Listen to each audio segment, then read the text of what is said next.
Subscribe कीजिए डहरी music channel को, दबाइए इस बेल आइकन को और अपाचे छत्तीसगढ़ी सॉन्ग की जानकारियाँ सबसे पहले।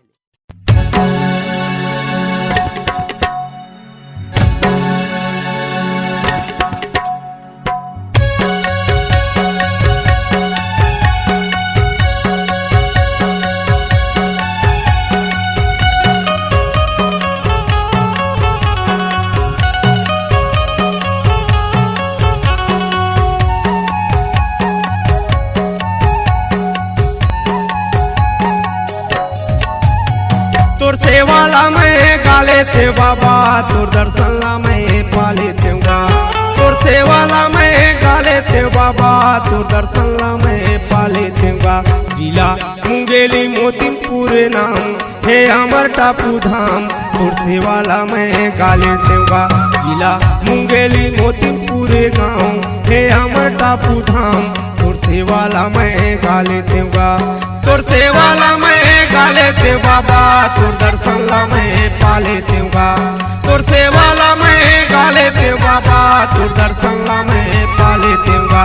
जिला मुंगेली मोतीपुर गाँव हे अमर टापू धाम, तोर सेवाला मैं गाले दूंगा। जिला मुंगेली मोतीपुर धाम हे अमर टापू नाम, तोर दर्शन ला मैं पाले दूंगा।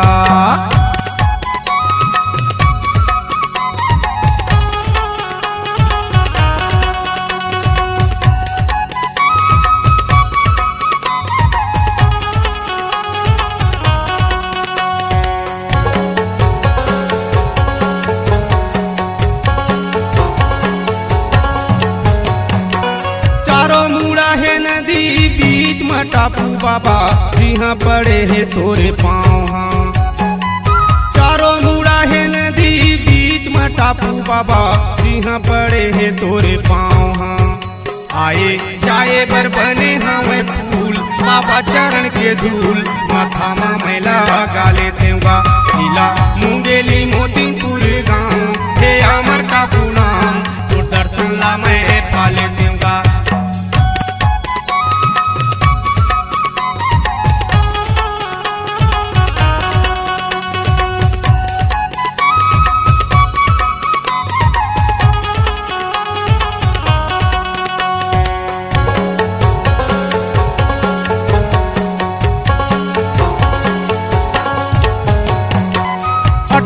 दिसंबर के मेला भरा थे बाबा, भक्तन आथे तोरे धाम।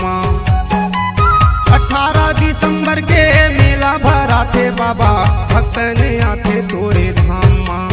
अध्यक्ष बने हैं दुर्गा बघेल, बना के तालमेल भक्ति के वर मांगा थेगा।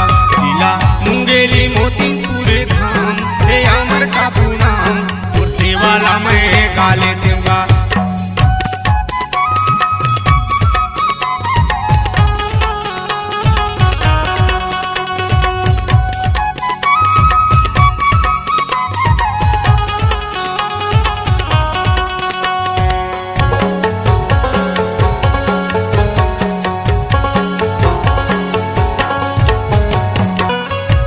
पड़े के पहली मोतीपुर गाँव बाबा रही से निचट वीरानगा।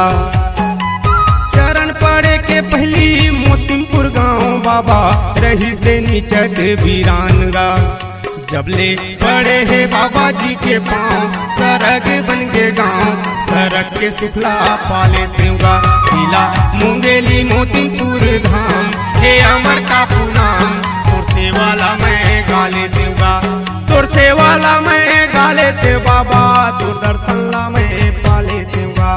तोर सेवाला मैं गाले ते बाबा, तोर दर्शन ला मैं पाले दूंगा। जिला मुंगेली मोतीपुर धाम हे अमर टापू नाम, तोर सेवाला मैं गाले दूंगा। जिला मुंगेली मोतीपुर धाम हे अमर टापू नाम, तोर दर्शन ला मैं पाले दूंगा। जी तोर सेवाला मैं गाले दूंगा, तोर दर्शन ला मैं पाले दूंगा।